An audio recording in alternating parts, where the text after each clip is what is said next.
Сглобяваш ли, мамо, и ти? Я да те видим сега.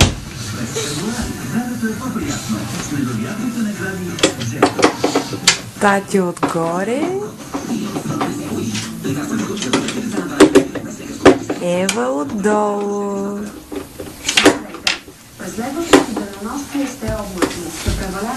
Много сте ми ангажирани просто. В Южна България валежът ще бъде до 5-10 литра на квадратен метър, но в източните Родопи и в югите... Не го яш! Ева! ...количества до 15 литра на квадратен метър.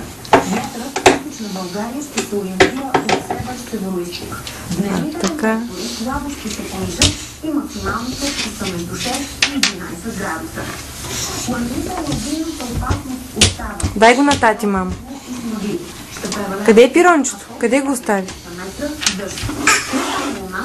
А! Балкански страни ще бъде облачно преваляване от тази полецията на реките ще има ниска облачност или мъгла. В събота се очаква валежен дъжд. В неделя преваляване ще спрат. Сега спортните новини от мен приятна вечер. Времето.